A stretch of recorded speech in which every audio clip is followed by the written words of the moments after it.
Hello student, welcome to our YouTube channel commerce proficiency. आज की class में हम कवर करेंगे जो कंसेप्ट मैंने लास्ट वीडियो में करवाए हैं वही कंटिन्यू करेंगे, क्योंकि अभी तक मैंने कंप्लीट नहीं करवाए हैं।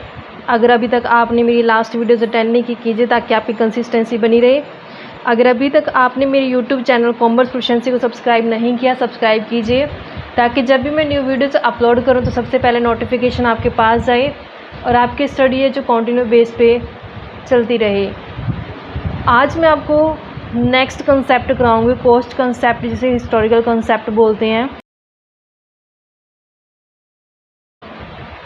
कॉस्ट कंसेप्ट या हिस्टोरिकल कंसेप्ट कहता है कि जो बुक्स ऑफ अकाउंट्स मेंटेन की जाती है उसमें जो असेट्स दिखाई जाती है, फिक्स्ड असेट जो होती है हमारी, जिस डेट को हम उसको परचेज़ करके लेके आते हैं, जिस कॉस्ट से हम परचेज़ करके लेके आते हैं, हम उसी कॉस्ट पे उस असेट की वैल्यू को जो कंटिन्यू रखते हैं। उसमें मार्केट वैल्यू के हिसाब से हम चेंजेस नहीं करते हैं, जितनी उसकी कॉस्ट होती है वही हम फॉलो करते हैं। और जो इनकम टैक्स है हमारा एक्ट, इनकम टैक्स एक्ट है, जो वो भी हिस्टोरिकल कॉस्ट को ये जो प्रेफर करता है इनकम टैक्स कैलकुलेट करते समय। तो इसलिए आज हम पढ़ेंगे कि कॉस्ट कंसेप्ट या हिस्टोरिकल कॉस्ट कंसेप्ट में मतलब क्या कहता है। अकॉर्डिंग टू दिस कंसेप्ट, कहता है जो ये कंसेप्ट है इसके हिसाब से asset is ordinary recorded in books of accounts at the price. कहता है कि जो बुक्स ऑफ अकाउंट्स रिकॉर्ड की जाती है वो उस प्राइस पे रिकॉर्ड की जाती हैं eight which it was acquired, जिस डेट यानी जिस प्राइस पे उसको असेट को हम खरीद के लेके आते हैं उसी प्राइस पे हम उसको कंटिन्यू रखते हैं, रिकॉर्ड करके चलते हैं। This cost become the basis of subsequent accounting for the asset. कहते जो ये कॉस्ट होती है ये बेस बनती है जितने भी आने वाली अकाउंटिंग होती हैं असेट्स की regarding. Since the acquisition cost relate to the past, कहते जो हमारी एक्विजिशन कॉस्ट होती है वो किससे रिलेट करती है, पास्ट से रिलेट करती है, क्योंकि हमने आज से 10 साल या 20 साल या 5 साल जितने भी पहले जो असेट्स को परचेज़ किया होता है, it is refer to as a historical cost. उसको क्या बोलते हैं, हम हिस्टोरिकल कॉस्ट बोलते हैं। यानी कि जो हमारे पास आज के टाइम में बुक्स ऑफ अकाउंट्स के अंदर असेट्स की वैल्यू है वो आज की वैल्यू नहीं है, वो उस डेट की वैल्यू जब अपन ने उस असेट्स को परचेज़ करके लेके आए थे, यानी पास्ट डेट की है जो वो वैल्यू दिखाई होती है हमारी बुक्स ऑफ अकाउंट्स के अंदर। This cost is the basis of valuation of the asset in the financial statement. और हम इसी कॉस्ट पे अपनी फाइनेंशियल स्टेटमेंट यानी बैलेंस शीट के अंदर रिकॉर्ड करके चलते हैं जो भी हमारी असेट्स होती है। जैसे एग्जांपल के लिए अगर मान लो कि एक बिजनेस है, उसने परचेज़ की एक बिल्डिंग 20 लाख में, तो उसको बुक्स ऑफ अकाउंट्स के अंदर जो रिकॉर्ड किया जाएगा वो 20 लाख में रिकॉर्ड किया जाएगा। चाहे बेशक आज के टाइम में जो उसकी मार्केट वैल्यू वो बढ़ गई हो या कम हो गई हो, लेकिन हमने 20 लाख में उसको जो शो करेंगे अपने बुक्स ऑफ अकाउंट के अंदर। If 2 years later the market value the building shoots up to 60 lakh.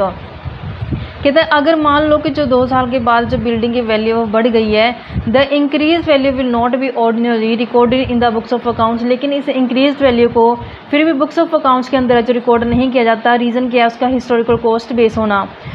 Market value को यानी कि इसमें कंसीडर नहीं करते हैं। जिस डेट पे मैंने अक्वायर किया असेट को, उसी डेट की जो वैल्यू होती है, कॉस्ट होती है, उसी को हम कंटिन्यू रखते हैं, अपने बुक्स ऑफ अकाउंट्स के अंदर शो करते हैं। मार्केट के साथ इसका कोई कंपैरिजन नहीं करते हैं। मार्केट में बेशक उस सेट की वैल्यू जो चाहे बढ़ जाए चाहे कम हो जाए, लेकिन हमें उससे कोई फ़र्क नहीं होता, क्योंकि हमने जिस डेट को अक्वायर किया होता है बुक्स ऑफ अकाउंट्स के अंदर, उसी डेट की जो वैल्यू को हम शो करके चलते हैं, यानी कि कॉस्ट को ऊपर लेके चलते हैं। हाउएवर द कॉस्ट कंसेप्ट और historical concept does not mean that asset will be continuously shown eight there acquisition price. कहते हैं इसका मतलब ये नहीं है कि जो हिस्टोरिकल कॉस्ट कंसेप्ट में ये मतलब नहीं है कि जो हमने असेट ली है उसके जो एक्विजिशन प्राइस के ऊपर इसको कंटिन्यू रखते हैं एज लॉन्ग, जितना भी अपना लंबा टाइम अपने इसको यूज़ करना है। क्योंकि इसमें कॉस्ट में क्या होता है कि वो ईयर टू ईयर ना डेप्रिशिएट होते जाते हैं जो फिक्स्ड असेट होती है। तो हम बुक्स ऑफ अकाउंट्स यानी अपनी बैलेंस शीट के अंदर कैसे दिखाते हैं, जो उसकी कॉस्ट होती है उसमें से माइनस करते हैं डेप्रिशिएशन, और फिर जो उसकी वैल्यू को बैलेंस शीट के अंदर है जो फिक्स्ड असेट्स में दिखाया जाता है। जस्टिफिकेशन कैसे की गई है, for the historical cost concept lies in the flowing argument. कहता है इसके कुछ आर्ग्यूमेंट्स हैं। क्या क्या आर्ग्यूमेंट्स रखे गए हैं इसमें हिस्टोरिकल कॉस्ट बेस पे। सबसे पहला कहता है this cost is objectively verifiable because the cost record in the books is derived from an actual transaction and is not arbitrarily determine.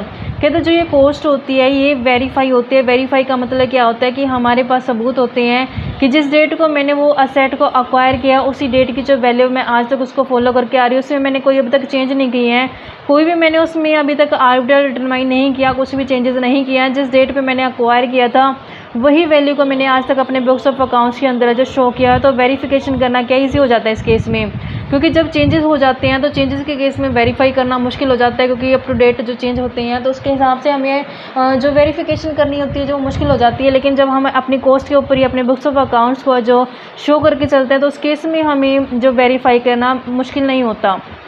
Next justification क्या है, it is justified by the going concern concept which assume that the enterprise will continue its activity indefinitely and thus there is a no need of using the current value और liquidation value. कहते ये justify करते going concern concept. और going concern concept में क्या था कि जो बिजनेस होता है वो लंबे टाइम तक चलता है, इसलिए जो हम असेट्स की वैल्यू जो होती है उसको कहता है बुक वैल्यू पे दिखा देते हैं, क्योंकि लंबे टाइम तक है जो उसको हम यूज़ करेंगे उसमें कोई चेंजेस नहीं किया जा सकता। उसमें हम ना ही तो करंट वैल्यू को यूज़ करते हैं ना ही लिक्विडेशन वैल्यू को यूज़ करते हैं, सिर्फ एक्विजिशन कॉस्ट जो होती है हमारी उसी को हम लेके चलते हैं जितना भी लंबा टाइम अपने उस असेट को यूज़ करना होता है। मार्केट वैल्यू और current value of asset are difficult to determine. कहते हैं जो मार्केट वैल्यू या फिर एट प्रेजेंट करंट में क्या वैल्यू हमारी असेट की उसको कहते हैं डिटरमाइन करना मुश्किल हो जाता है एट प्रेजेंट में। The valuation by one expert will not be the same as another. कहता है कि जो एक एक्सपर्ट ने जो हमें वैल्यू दी है जरूरी नहीं है कि वो अनदर जो एक्सपर्ट है वो भी सेम ही वैल्यू देगा हमें। तो वैल्यूएशन में क्या हो जाता है चेंज हो जाते हैं। तो इसलिए चेंजेस के कारण क्या करते हैं फिर हम अपनी कॉस्ट के ऊपर ही अपनी बुक्स ऑफ अकाउंट्स के अंदर जो असेट्स को शो कर दी जाता है। कहते जो हमारे पास कमियां क्या हैं इसकी, कहता कि कमियां क्या हैं इसकी, एक पॉइंट रह गया इसमें, मार्केट वैल्यू जो होती है असेट की वो चेंज होती रहती है time to time and it will be extremely difficult to keep track of up and down the market price. कि जो मार्केट वैल्यू होती है असेट्स की वो टाइम टू टाइम चेंज होती रहती हैं। तो एक बिजनेसमैन जो अकाउंटेंट रिकॉर्ड करता है बुक्स ऑफ अकाउंट्स को तो कहता कि उसके लिए अब कितना मुश्किल हो जाएगा अप टू डेट है जो हर एक ट्रांजेक्शन के रिकॉर्ड मेंटेन करना कि एट प्रेजेंट किस असेट की क्या वैल्यू। तो इसी कारण से जो कॉस्ट बेस पे जो अपनी बुक्स ऑफ अकाउंट्स के अंदर अपनी फिक्स्ड असेट्स को जो शो किए जाते हैं। The drawback of the historical cost concept, कहता है अब इसकी कमियां क्या है, लिमिटेशंस क्या है।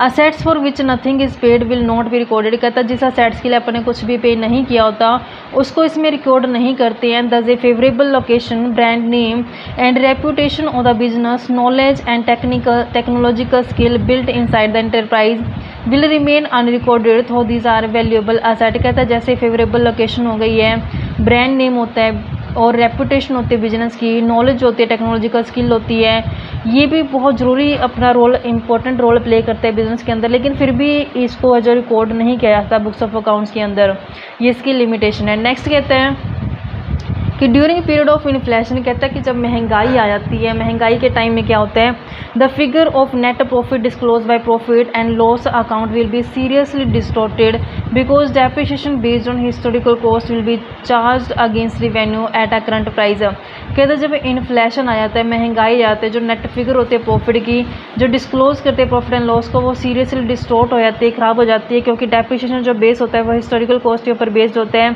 जो रिवेन्यू और रिवेन्यू पे अपन जो अपन उसको मतलब कि जो डेप्रिसिएशन होता है उसको हम कहाँ दिखाते होते हैं, अपने प्रॉफिट एंड लॉस की डेबिट साइड पे दिखाते होते हैं। जब महंगाई आती है उसके कारण क्या होता है फिर ये डिस्टॉर्ट हो जाता है हमारा, क्योंकि हमने जो डेप्रिसिएशन चार्ज किया होता है वो हिस्टोरिकल कॉस्ट बेस पे ही चार्ज किया होता है। Information based upon historical cost may not be useful to management, investors, creditors, etc. कहते हैं जो इन्फॉर्मेशन हिस्टोरिकल कॉस्ट पे बेस होती है वो यूज़फुल नहीं रहती है फिर मैनेजमेंट के लिए, जैसे मैनेजमेंट हो गया, इन्वेस्टर हो गया, क्रेडिटर्स एक्सेट्रा, इनके लिए ज़रूरी नहीं रहती है क्योंकि ये हिस्टोरिकल कॉस्ट है, ये पास्ट बेस्ड ट्रांजेक्शंस होती हैं। आई होप बच्चों की ये आपको कंसेप्ट है जो समझ में आ गया होगा। नेक्स्ट हम करते हैं डुअल एस्पेक्ट कंसेप्ट। डुअल का मतलब है दो, यानी कि हर एक ट्रांजेक्शन जो बिजनेस के अंदर अक्र होती है उसका डुअल इम्पैक्ट पड़ता है। यानी कि अगर एक ट्रांजेक्शन को हम डेबिट करते हैं तो उसी के साथ दूसरी को क्या करना पड़ता है, क्रेडिट करना पड़ता है, यानी डुअल इम्पैक्ट है जो पड़ता है हर एक ट्रांजेक्शन का। According to this concept every business transaction is recorded as a having a dual aspect. कहते हैं बिजनेस के अंदर हर एक ट्रांजेक्शन का डुअल एस्पेक्ट पड़ता है, यानी डुअल यानी कि दो जगह पर उसका असर देखने को मिलता है, एक डेबिट साइड होती है तो दूसरी क्या करनी पड़ती है, हमें क्रेडिट करनी पड़ती है। In other words every transactions affect at least 2 accounts, कम से कम 2 अकाउंट्स के ऊपर है जो हर एक ट्रांजेक्शन का अफेक्ट पड़ता है। If one account is debit, अगर हम एक अकाउंट को डेबिट करते हैं, any other account must be credit, दूसरे अकाउंट को हमें क्रेडिट करना पड़ता है क्योंकि डबल एस्पेक्ट है, ये डुअल एस्पेक्ट कंसेप्ट है।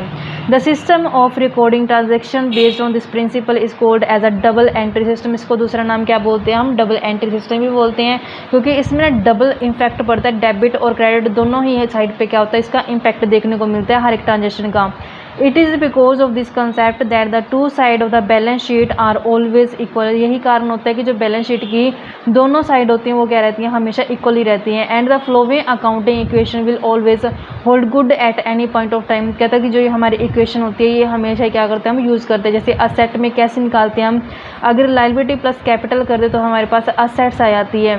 ऐसे अगर कैपिटल कैलकुलेट करनी है, कैपिटल को अपन साइड पे कर लेंगे तो हमारे पास असेट माइनस में लायबिलिटी करके क्या कर सकते हैं, हम कैपिटल को कैलकुलेट कर सकते हैं। कहते हैं whenever transaction is recorded, कहते हैं जब भी ट्रांजेक्शन को रिकॉर्ड किया जाएगा, it has to be recorded in 2 और more account to balance the equation. कहता है जब भी हम ट्रांजेक्शन्स को रिकॉर्ड करते हैं तो उसका इम्पैक्ट है, कहते हैं 2 या 2 से ज़्यादा अकाउंट के ऊपर जो इम्पैक्ट जरूर पड़ेगा इक्वेशन का। If a transaction affect increase और डिक्रीज, कहता है अगर मान लो ट्रांजेक्शन का अफेक्ट पड़ा है कि इंक्रीज हो रही है या फिर डिक्रीज हो रही है, the one side of the equation it will also affect, तो कहते हैं दूसरी साइड भी इम्पैक्ट देखने को मिलेगी, या तो इंक्रीज हो जाएगी या डिक्रीज हो जाएगी अदर साइड जो होती है हमारी इक्वेशन की। Increase one account and decrease another account, अगर एक अकाउंट बढ़ेगा तो दूसरा क्या करना पड़ेगा, डिक्रीज करना पड़ेगा same side of the equation पे। Equation remains balance whenever transaction take place, तो इक्वेशंस क्या रहती हैं, बैलेंस रहती हैं, एक साइड डेबिट और दूसरी क्रेडिट, तो इस तरीके से बैलेंस हो जाती हैं। जैसे एग्जांपल के लिए कहता है एक्स ने कमेंस किया business with 20 lakh in A cash, कहता है कि एक्स ने 25 लाख रुपये ना कैश लगा कर क्या कर दिया, बिजनेस स्टार्ट कर दिया। और कहते हैं लोन लिया 5 लाख का, लोन हमारे लिए लायबिलिटी होती है क्योंकि बाहर से जो वो बैंक से जो उठाया गया है तो पेमेंट करनी पड़ेगी उसको, तो लोन क्या लायबिलिटी है। And this 25 lakh are use in buying some asset, कहता है इन्हीं 25 लाख का इस्तेमाल किया गया असेट्स को खरीदने के लिए, यानी 25 लाख की क्या आ गई, असेट आ गई, तो असेट के आगे 25 लिख दिया। अब इसके लिए कहता है कि अपन ने 5 लाख का क्या ले लिया, लोन ले लिया। लोन क्या होती है, लायबिलिटी होती है। 5 लाख की क्या आ गई, लोन आ गई है, और 20 लाख रुपए कहता है इसने क्या किया, बिजनेस के अंदर कैपिटल लगा दी, तो टोटल देखो 25 लाख असेट और लायबिलिटी दोनों साइड क्या हो गई हैं, इक्वल हो गई हैं। तो इस तरीके से हर एक ट्रांजेक्शन का जो डुअल एस्पेक्ट हमें देखने को मिलता है, यानी कि अगर हम एक अकाउंट को डेबिट करते हैं तो साथ ही उसी अमाउंट से हमें दूसरे अकाउंट को क्या करना पड़ेगा, क्रेडिट करना पड़ेगा। डेबिट और क्रेडिट को क्या बोलते हैं हम, डुअल एस्पेक्ट कंसेप्ट, यानी कि हर एक ट्रांजेक्शन का डुअल एस्पेक्ट, यानी कि 2 साइड पे इम्पैक्ट जो देखने को मिलता है। नेक्स्ट में आता है रिवेन्यू रिकॉग्नाइजेशन या फिर रियलाइजेशन कंसेप्ट। रिवेन्यू रिकॉग्नाइजेशन का मतलब कहते हैं पहचान। जैसे कहते हैं रिवेन्यू रिकॉग्नाइज हो चुकी है वैसे उसको क्या कर लो, साथ के साथ रिकॉर्ड कर लो। Revenue means the amount which is added to the capital as a result of business operation. Revenue का मतलब क्या होता है, देखो बच्चों मैं आपको एग्जांपल देती हूँ। रिवेन्यू का मतलब क्या होता है कि मान लो अपना जो बिजनेस है वो कपड़े का बिजनेस है, जब अपन कपड़े को टोटल सेल कर देंगे, बेच देंगे, जितने में भी मुझे रुपया मिलेगा, उसको बेचने से जितना रुपया मुझे मिलेगा वो सारा मेरा रिवेन्यू कहलाएगा। रिवेन्यू इनकम और रिवेन्यू में बच्चों डिफरेंस होता है। रिवेन्यू होते हैं जितने टोटल सेल कर दी गया वो जस्ट मेरी रिवेन्यू हो जाती है। इनकम मेरी तब बनती है अगर मैं उस रिवेन्यू को जनरेट करने के पीछे जो एक्सपेंस कर चुकी हूँ, अगर वो एक्सपेंस घटा दो तो मेरी इनकम बन जाती है। यहाँ पे किसकी बात की गई है, रिवेन्यू की बात की गई है। रिवेन्यू का मतलब होता है वो अमाउंट जो added to the capital as a result of business operation, यानी कि बिजनेस ऑपरेशन के कारण क्या हुई है, मेरी कमाई हुई है। Revenue is earned by sale of good और बाय प्रोवाइडिंग ए सर्विस। अगर मैं सर्विस देती हूँ तो सर्विस से मुझे जो कमाई हुई है वो मेरी रिवेन्यू है। अगर मैं प्रोडक्ट को बेचती हूँ तो मेरा प्रोडक्ट को बेचने से जो मेरी कमाई हुई है वो मेरे लिए क्या है, रिवेन्यू है। Concept of revenue recognization determine the time और the particular period in which the revenue is realised, यानी कि रिवेन्यू रिकॉग्नाइजेशन कहता है ये वो टाइम होता है या वो पार्टिकुलर पीरियड होता है जहाँ पे मेरी रिवेन्यू क्या हो चुकी है, रियलाइज्ड हो चुकी है। Revenue is deemed to be realized, कहता है रिवेन्यू को कब अपन मानते हैं कि रियलाइज हो चुकी है, व्हेन द टाइटल और the ownership of the good has been transfer to the purchaser and when he has legally become liable to pay the amount, यानी कि हम तब मानते हैं कि सेल कब होगी अपनी, रिवेन्यू रियलाइज कब माना जाएगा, जब मान लो जो ओनर है गुड्स का, उसने अपने गुड्स का जो पोजेसन है, जो ओनरशिप है, वो परचेज़र को ट्रांसफ़र कर दी है। जैसे ही ओनरशिप है जो गुड्स की वो ट्रांसफ़र हो चुकी है परचेज़र को, तो अब यहाँ पे परचेज़र की जो लायबिलिटी बन जाती है कि वो पैसा दे जो कि उसने ख़रीदा है हमसे। जैसे ही एक सेल्समैन अपने प्रोडक्ट को सेल कर देता है, उसकी ओनरशिप है, जो उसका हक है, अधिकार है, वो ट्रांसफ़र कर देता है परचेज़र को, तो वैसे ही क्या माना जाएगा कि रिवेन्यू क्या हो चुकी है, रिकॉग्नाइज हो चुकी है to the purchaser and when legally become liable to pay the amount. तो यहाँ पे क्या हो जाएगा, लीगली लाइबल हो जाएगा पेमेंट करने के लिए। It should be remembered that revenue recognisation is not related with the receipt of cash, यानी कि कैश रिसिप्ट से रिलेटेड नहीं होता, यहाँ पे ओनरशिप से रिलेटेड होता है। मैं आपको बता देती हूँ, यानी कॉपी में लिख के बताती हूँ क्या मतलब होता है इसका। जैसे एग्जांपल के लिए मान लो बच्चों की मैं आपको एग्जांपल देती हूँ एक। यहाँ पे मान लो कि जो सेल्समैन होता है उसने क्या किया, सेल्समैन ने ना अपनी गुड्स है जो कुछ भी मान लो वो बेच रहा है, गुड्स का जो पोजेसन है, पोजेसन क्या होता है, जैसे मान लो मेरे पास मैं आपको सेल कर रही हूँ, कोई मशीन सेल कर रही हूँ एग्जांपल के लिए, कुछ भी अपना प्रोडक्ट रिलेट कर सकते हैं। तो मैंने जैसे वो मशीन आपके घर पहुँचा दी है, यानी उसका पोजेसन जो आपके पास पहुँचा दिया है, या फिर जो उसकी ओनरशिप जिसे बोल सकते हैं आप, हक जो होता है उसको यूज़ करने का, ओनरशिप है जो दे दी है मैंने, किसको दे दी है यहाँ पे, परचेज़र को दे दी है, परचेज़र जो खरीद रहा है अपने गुड्स को, परचेज़र को दे दिया। तो जैसे गुड्स का पोजेसन या ओनरशिप परचेज़र के पास गई है, तो यहाँ पे अपन मान लेते हैं कि रिवेन्यू क्या हो चुका है, कि मेरी रिकॉग्नाइज हो चुका है। यहाँ पे परचेज़र ने पैसा नहीं दिया, अभी इसकी क्या बन चुकी है, लायबिलिटी बन चुकी है कि अब ये इसको क्या करेगा, गुड्स के बदले पैसा पे करेगा। तो यहाँ पे क्या हो चुका है, ये लीगली बाउंड हो चुका है पैसा पे करने की, यानी कि इसकी ना जो पैसा है, कैश है, जो बाद में पे करेगा, इमीडिएट पे नहीं कर रहा। तो यहाँ पे जैसे ही सेल्समैन ने अपने गुड्स का पोजेसन या फिर ओनरशिप ट्रांसफ़र कर दी है परचेज़र को, तो यहाँ पे परचेज़र जो लीगली बाउंड हो चुका है अपने यानी कि पैसा देने के लिए सेल्समैन को, तो भी क्या हो चुकी है, अपनी रिवेन्यू रिकॉग्नाइज हो चुकी है। यहाँ पे कैश की रिसिप्ट को कंसीडर नहीं करते, जैसे पोजेसन और ओनरशिप ट्रांसफर हुई, साथ के साथ क्या हो गया, अपनी रिवेन्यू रिकॉग्नाइज हो चुकी है। ये कंसेप्ट ये बात बोलता है। अब ऐसे ही कहता है कि अपने को एग्जाम्पल यहाँ पे बोला है, कहता फॉर एग्जाम्पल अगर फर्म ने ऑर्डर दिया गुड्स का 1 जनवरी को, सप्लाई द गुड 20 जनवरी को क्या हो चुकी है, सप्लाई हो चुकी है, और जो रिसीव हुई है कैश वो 1 अप्रैल को हुई है। जो revenue deemed to have been earned, कहता है इसका रिवेन्यू उसी डेट को मान लेंगे जैसे गुड्स उसने ट्रांसफ़र कर दी। किस डेट को ट्रांसफ़र की थी, 20 जनवरी को ट्रांसफ़र की थी। जैसे उसकी ओनरशिप है वो ट्रांसफ़र कर दी गई है, उसी डेट को क्या माना जाएगा कि रिवेन्यू क्या हो चुकी है, रिकॉग्नाइज हो चुकी है। इवन कैश तो 1 अप्रैल को रिसीव हुई है, लेकिन फिर भी जैसे ही उसकी ओनरशिप ट्रांसफर हुई उसी डेट को क्या मान लिया जाएगा कि रिवेन्यू रिकॉग्नाइज हो चुकी है। Revenue in case of income सच है, जैसे रेंट। अब देखो रिवेन्यू कैसे हो सकती है, जैसे रेंट रिसीव हुआ है, इंटरेस्ट रिसीव हुआ है, कमीशन रिसीव हुआ है, recognize and at time base. कहते हैं इसका किस बेस पे लेते हैं, पर टाइम बेस पे लेते हैं। जैसे एग्जांपल के लिए rent for the month of March 2015, कहता है कि मार्च का जो रेंट है, इवन इफ रिसीव्ड इन अप्रैल, कहता है बेशक वो अप्रैल में रिसीव हुआ हो, लेकिन ट्रीट करेंगे रिवेन्यू फाइनेंशियल कब का, वो 31 मार्च 2015 का, जिस महीने का वो रेंट है उसी महीने में अपन क्या मान लेंगे उसको कि अपनी रिवेन्यू जनरेट हो चुकी है, रिकॉग्नाइज हो चुकी है।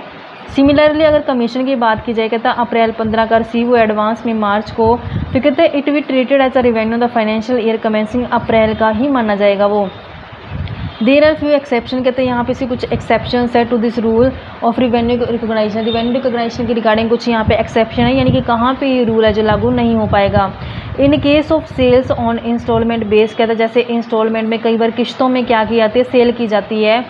The amount collected in instalment is treated as a realized, कहते हैं जो इंस्टॉलमेंट अपने को मिलती है तो उसको क्या माना जाता है कि रियलाइज्ड हो चुकी है वो। इन case of long term construction project, जैसे लॉन्ग टर्म कंस्ट्रक्शन प्रोजेक्ट होते हैं, जैसे जो बड़े बड़े प्रोजेक्ट्स होते हैं जिनको पूरा करने में सालों साल लग जाते हैं, उस केस में it is difficult to postpone the revenue, तो कहता है यहाँ पे डिफ़िकल्ट हो जाता है पोस्टपोन करना रिवेन्यू को, यानी डिले करना रिवेन्यू को till the completion of full contract, यानी कि फुल कंट्रैक्ट तो लंबे टाइम तक चलेगा, अब इतना टाइम थोड़ी ना पर डिले कर सकते हैं। उस केस में कहता कि जो अपना प्रोपोर्शन या पार्ट जो रिवेन्यू का which is equal to the part of contract completed by the end of the year is recognise as realise. कहते जितना पार्ट कंप्लीट होगा कॉन्ट्रैक्ट हो उतना पैसा मिलकर वही क्या मान लेंगे, पर रियलाइज मान लेंगे, रियलाइज हो चुका है ये। ऐसे नेक्स्ट में कहता है कि इन केस ऑफ माइनिंग, अगर माइनिंग जो खदानें होती हैं, revenue is recognise in the accounting period. कहते हैं रिवेन्यू रिकोगनाइज कर देंगे उसी टाइम पे, period when production is made even though sale has not been made. कहते हैं जैसे प्रोडक्शन हो गया उसी टाइम पे रिवेन्यू जनरेट मान लेंगे, रिकोगनाइज मान लेंगे, बेशक अभी तक सेल है जो नहीं हुई है। इस तरीके से बच्चों ये अपना कंसेप्ट था। नेक्स्ट कंसेप्ट है हमारे पास मैचिंग कंसेप्ट। मैचिंग कंसेप्ट कहता है कि जो रिवेन्यू जनरेट की गई है उस रिवेन्यू को जनरेट करने के पीछे जो कॉस्ट आई है उस कॉस्ट को हम मैच करके चलते हैं रिवेन्यू के साथ। This concept is very important for character determination of net profit. इससे हमें नेट प्रॉफिट सही पता चल जाता है। अकॉर्डिंग टू दिस कंसेप्ट, इस कंसेप्ट के हिसाब से जो डिटरमाइन की जाती है नेट प्रॉफिट बिजनेस ऑपरेशन से, उसमें जितनी भी कॉस्ट होती है रिवेन्यू को जनरेट करने के पीछे जो भी कॉस्ट आई होती है वो सारी मैच की जाती है। Accordingly for matching concept, matching concept के हिसाब से जो कॉस्ट होती है वो रिवेन्यू के साथ मैच करेंगे। सबसे पहले जो रिवेन्यू होती है उसको रिकॉग्नाइज किया जाएगा और उसके बाद उस रिवेन्यू को जनरेट करने के पीछे जो कॉस्ट आई है उसको रिकॉग्नाइज किया जाएगा। इसमें कुछ पॉइंट्स हैं जिनको ध्यान में रखा जाता है मैचिंग कॉस्ट कंसेप्ट के अंदर। जैसे सबसे पहले when item of revenue is included in profit and loss account, जो आइटम्स होती है रिवेन्यू को जनरेट करने के लिए जो शामिल की गई हैं items profit and loss account में, और जितने भी एक्सपेंसेस किए गए हैं उस रिवेन्यू को जनरेट करने के लिए, चाहे वो पे हों चाहे नॉट पेड हों, उनको शोन किया जाएगा एक्सपेंस साइड पे प्रॉफिट एंड लॉस की। On the basis of this principle outstanding expenses तो नॉट पेड इन कैश। कहते हैं जो आउटस्टैंडिंग एक्सपेंसेस होते हैं, आउटस्टैंडिंग एक्सपेंसेस वो एक्सपेंसेस होते हैं जो खर्च हो चुके हैं लेकिन अभी तक कैश में पेमेंट नहीं की गई है, वो भी प्रॉफिट एंड लॉस अकाउंट में जो शो किया जाता है। यानी कि प्रॉफिट एंड लॉस की क्रेडिट साइड पे जो इनकम्स दिखाई गई है, रिवेन्यू दिखाई गई है, जो भी रिवेन्यू दिखाई गई क्रेडिट साइड पे उस रिवेन्यू को मैच किया जाता है debit side profit and loss की एक्सपेंसेस को दिखा करके। व्हेन सम एक्सपेंसेस जैसे insurance premium is paid partially for the next year also. Next year also का मतलब क्या होता है कि जो प्रीपेड इंश्योरेंस प्रीमियम होते हैं the part relating to next year will be shown as an expense only. कहते हैं जो ये नेक्स्ट ईयर से रिलेटेड जो इंश्योरेंस प्रीमियम होते हैं उनको शो किया जाता है expense only next years and not this year. कहता है उसको नेक्स्ट ईयर शो करेंगे ना कि इस साल जो, क्योंकि वो नेक्स्ट ईयर का खर्चा है।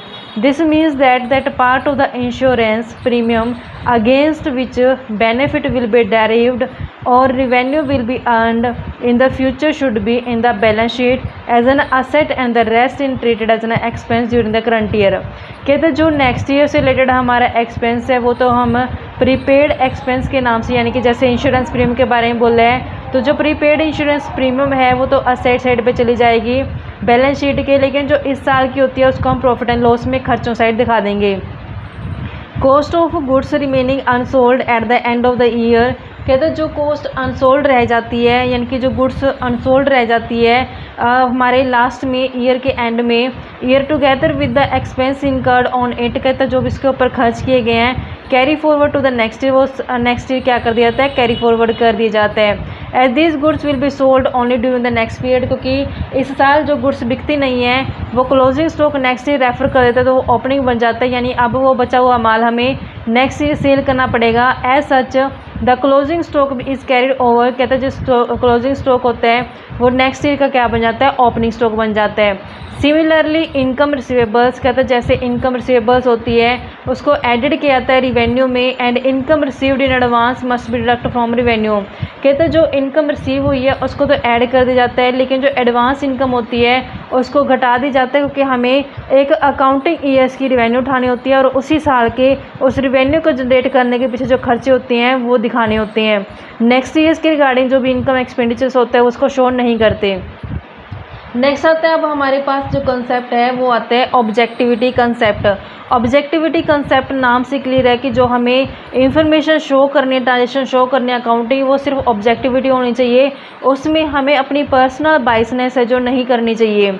This concept require that accounting transactions should be recorded in an objective manner, की जो अपनी अकाउंटिंग ट्रांजेक्शन रिकॉर्ड की जाएगी ऑब्जेक्टिव मैनर से की जाएगी, वो फ्री फ्रॉम पर्सनल बाइसनेस, उसमें कोई भी पर्सनल बाइसनेस नहीं आएगी। ऑफ आइदर मैनेजमेंट और the accountant who prepare the account, चाहे मैनेजमेंट की साइड से चाहे अकाउंटेंट की साइड से जो भी अकाउंट पर्सन बना रहा है वो अपनी पर्सनल बाइसनेस को नहीं शो करेगा अकाउंट्स के अंदर। जो भी ऑब्जेक्टिविटी है वो ऑब्जेक्टिविटी तरीके से जो फॉलो करेगा अकाउंट बनाने में।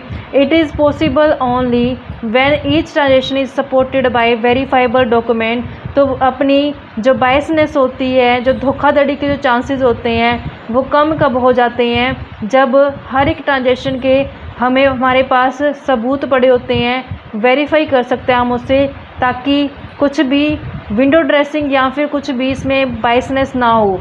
एंड वाउचर सच एज, जैसे एग्जांपल के लिए कैश मेमोज रखे जाते हैं, इनवॉइस रखी जाती है, सेल बिल, पे इन स्लिप, कोरस्पोंडेंस एग्रीमेंट एटसेट्रा, जितने भी एग्रीमेंट किए गए हैं उनके कोरस्पोंडेंस, जो भी कैश ट्रांजेक्शन्स यानी कैश मेमोज होते हैं, इनवॉइस होती हैं, सेल बिल होते हैं, पे इन स्लिप होती है, वो संभाल के रखे जाते हैं ताकि हर एक ट्रांजेक्शन्स को बिल्कुल ये जो ईमानदारी से रिकॉर्ड किया जाए, कुछ भी उसमें धोखाधड़ी के चांसेस ना रहें।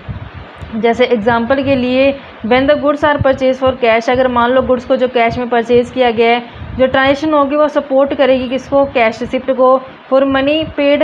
And if the goods are purchase on credit, कहते हैं अगर कैश रिसिप्ट हुई है तो कैश के ऊपर इम्पैक्ट पड़ेगा, तो उसमें कैश क्या हो जाएगी, बढ़ जाएगी। अगर मनी पे की गई है, अगर गुड्स को परचेज किया क्रेडिट पे, the transactions must be supported by copy of invoice और डिलीवरी चलान। तो इसमें अगर मान लो क्रेडिट पे परचेज की गई है तो उसके भी सबूत रखे जाएंगे, अगर कैश रिसिप्ट हुई है तो उसके भी हमें सबूत रखे जाते हैं। द कैश रिसिप्ट और invoice become the documentary evidence, जो भी कैश रिसिप्ट होती है, जो इनवॉइस होते हैं, वो एक डॉक्यूमेंट्री एविडेंस बन जाते हैं, सबूत बन जाते हैं हर एक ट्रांजेक्शन के, और प्रोवाइड करते हैं ऑब्जेक्टिव बेस पे फॉर वेरीफाइंग द ट्रांजेक्शन, जिससे ट्रांजेक्शन का जो वेरीफाई कर सकते हैं। यानी कि अगर गुड्स को सेल किया गया कैश पे तो उसकी जो कितना सेल किया गया और उससे कितना कैश है उसके सबूत रखे जाएंगे। अगर गुड्स को क्रेडिट पे परचेज़ किया गया है या फिर जो भी उसमें क्रेडिट हमारे पास मेमोज होते हैं, जो भी क्रेडिट पे उसका डिटेल डाटा रखा जाएगा कि कितनी गुड्स को सेल की गई, यानी कि हर एक ट्रांजेक्शन का सबूत है जो हमें रखा जाता है। जैसे ही उसके सबूत रखे जाते हैं तो उससे एविडेंस के कारण क्या होते हैं, कोई भी धोखाधड़ी के चांसेस नहीं होते हैं। Objectivity is one of the reason for adopting the historical cost, जो ऑब्जेक्टिविटी ही एक कारण होता है जिसमें हिस्टोरिकल कोस्ट का जो अडोप्ट किया जाता है as a basis recording accounting transaction. जब भी रिकॉर्डिंग किया जाता है अकाउंटिंग ट्रांजेक्शन को, क्योंकि जो कॉस्ट होती है वो एक्चुअली में पे की जाती है, किसके लिए पे की जाती है, असेट्स के लिए, यानी कि हिस्टोरिकल कोस्ट जिसे कहते हैं। इसको वेरीफाई कर सकते हैं डॉक्यूमेंट के साथ, यानी कि हिस्टोरिकल कोस्ट पे जब हम दिखाते हैं तो उसका मकसद यही होता है ताकि इसको वेरीफाई किया जा सके, क्योंकि जब उसको परचेज करके लेके आएंगे तो उसकी जो कॉस्ट होएगी उसी कॉस्ट पे जो फॉलो किया जाता है, जब भी जितने साल उसको असेट्स को यूज़ किया जाता है, जिससे उसके जो यानी कि कोई भी बाइसनेस के चांसेस नहीं रहते। On the contrary if assets are recorded at the market price, अगर मान लो उसको असेट को मार्केट वैल्यू पे दिखाया जाता है तो इसमें ऑब्जेक्टिविटी है जो वो नहीं रहेगी। ऐसे में मार्केट वैल्यू जो अलग अलग रहती है, डिफर रहती है person to person, place to place, जिसके कारण जो बुक्स ऑफ अकाउंट्स के अंदर मेलाफाइड ट्रांजेक्शन होने के चांसेस ज़्यादा हो जाएंगे, धोखाधड़ी के चांसेस ज़्यादा हो जाएंगे। तो ऐसी ट्रांजेक्शन्स से बचने के लिए, मेलाफाइड ट्रांजेक्शन से बचने के लिए जो ऑब्जेक्टिविटी कंसेप्ट को यूज़ किया जाता है, यानी कि हर एक ट्रांजेक्शन्स को विद सबूतों के साथ ही रखा जाता है ताकि वेरीफाई कर सके। तो ये आज की क्लास में मैंने आपको कंसेप्ट करवाए हैं बच्चों, सारे कंसेप्ट क्लियर हो चुके हैं। नेक्स्ट क्लास में मैं आपको इसमें डिफरेंस क्या होता है अकाउंटिंग कंसेप्ट और कन्वेंशन वो क्लियर करवाऊंगी। ऐसे ही इंटरेस्टिंग और डिटेल क्लासेस देखने के लिए आप मेरे चैनल कॉमर्स प्रोफिशिएंसी को सब्सक्राइब, लाइक एंड शेयर करें।